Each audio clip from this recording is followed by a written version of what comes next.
Quadratic equation की standard form में नहीं है।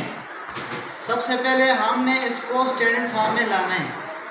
तो जैसा कि जो हमारे पास प्रीवियस क्वेश्चन था उसमें मैंने आपको बताया था, सेकंड टर्म पे आपने गौर करना। देखें ये जो 3 ये इसको नहीं, वो 3 जिस पर कोई x पावर में हो, जैसे कि ये वाला 3 और ये वाला 3, जो सेकंड वाला 3 है इसको आपने लेट करना है। लेट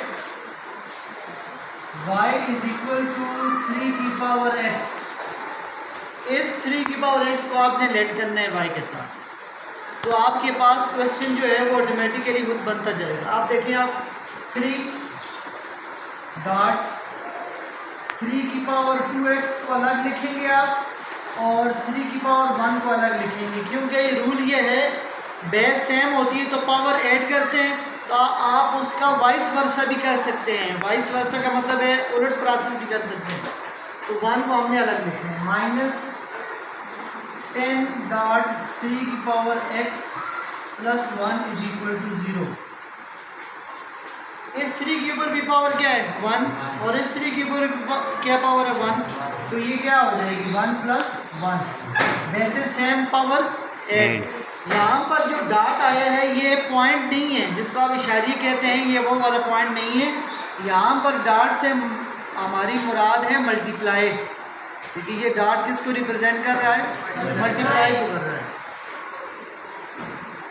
इसको हम लिखेंगे x की पावर 2 माइनस 10 डॉट 3 की power x plus 1 is equal to 0।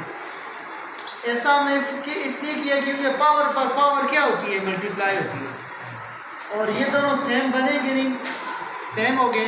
तो हमने कहा है कि 3 की पावर x किसके साथ लेटे, y के साथ।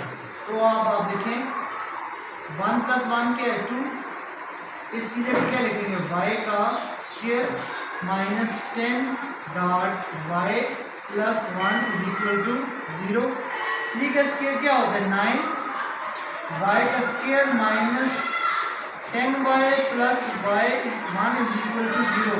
अब ये क्वाड्रेटिक इक्वेशन की स्टैंडर्ड फॉर्म है कि नहीं है, ये स्टैंडर्ड फॉर्म है। इसको आपने सॉल्व करना है जो भी आपके मेथड है। मल्टीप्लाई करें 9 आए और प्लस माइनस करें 10 आए, कौन से नंबर है 9y स्क्वायर माइनस 9y और minus y plus 1 is equal to 0। इन दोनों में 9 कॉमन है और y कॉमन है, तो ये हमारे पास आ जाएगी y minus 1 minus 1 y minus 1 is equal to 0। दोनों में क्या कॉमन है y माइनस 1 और 9y minus 1 is equal to 0। हम दोनों को अलग अलग 0 के इक्वल लेंगे।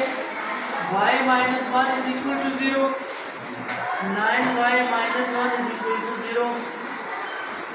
ये सब आके प्लस हो जाएगा, ये भी इस तरफ आके प्लस 1 हो जाएगा, और 9 इस तरफ आकर डिवाइड हो जाएगा। ये जो हमारे पास y इज इक्वल टू 1 है, इसमें हमने वो वैल्यू लिखनी है जो ओरिजिनल थी। y की जगह क्या पुट करेंगे 3 की power x is equal to 1। हमने किसकी वैल्यू फाइंड करनी है, x की वैल्यू फाइंड करनी है।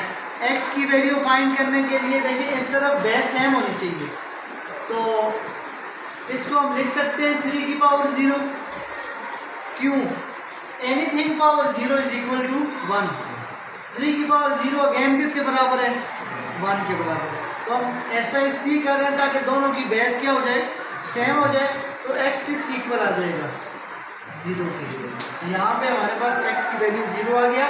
यहाँ पर भी आप इस तरह पुट कर सकते हैं, y की जगह पुट करेंगे 3 की power x is equal to 1 by 9 को आप लिख सकते हैं 3 का स्क्वायर। 3 की power x is equal to, ये पावर ऊपर जाकर माइनस हो जाएगी, अगेन दोनों की बेस सेम है, तो x की वैल्यू किसके बराबर आ जाएगी -2। तो ये दोनों आपके पास आंसर है।